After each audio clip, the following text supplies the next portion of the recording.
Today I'm reviewing the Deerc Fast Brushless RC Shark boat. It's for adults and kids. This is a high-speed remote control boat that's perfect for adults and kids alike, and alligators, as you will see in this video. I've been really impressed with this boat, and I think it's a great option if you're looking for a fun and exciting way to spend your summer, unless you live in southern Florida like me, so spend your whole year playing with it. It's a well-made and powerful boat that's a lot of fun to drive. The boat is very stable in the water and is easy to handle even in choppy conditions, although it doesn't get that choppy on my little pond here. Some of the key features I want you to know about this boat is it has a 30+ mile-an-hour top speed, 3S brushless motor, self-righting hull, that 2.4 gigahertz radio, LED lights, durable plastic hull, it's waterproof. Thank goodness the boat is waterproof. I don't know why that's a feature I'm talking about. Comes with a battery and a charger. Let's talk about some pros and some cons, right?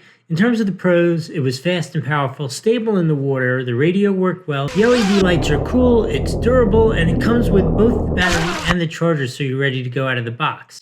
Some of the cons are it can be a little expensive for some, it requires a little teeny bit of assembly, but that was really it. If you're looking for a fun and exciting RC boat, this one's awesome. There's going to be a link below, but hey, let's go to the past and talk to me about it and hear what my experience was right after we got done shooting this. So we found a secret talent. Did you know this could be used as alligator bait if you want, if you're down here in Florida?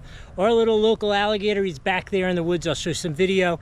Really liked playing with it. He didn't take a bite out of it, just liked to play with it. So we like playing with it too. I'm gonna say we're gonna give it, the special guest pilot gave it a 4.5 out of 5.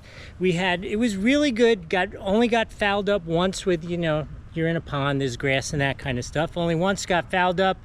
One time it didn't seem to want to turn the way we wanted it to turn. Landed on a little concrete platform, which was kind of cool. And I think that's a good, check it out. After one concrete platform at full speed, it is still perfect. So anyway, if you're looking for a solid RC boat that takes no maintenance, all you do is put a battery in it and play, this is definitely a 4.5 on the 5, according to Andrew, not Doug. All right, hope that was helpful. We'll see you next time. Oh yeah, down below there's a link. It's probably like here. If you want to get one, you can get one. It helps the channel out. Remember to like, subscribe, comment how you're going to use yours. Are you going to do in the swamp with the alligators, or are you going to do something more reasonable? Let us know. Catch you later.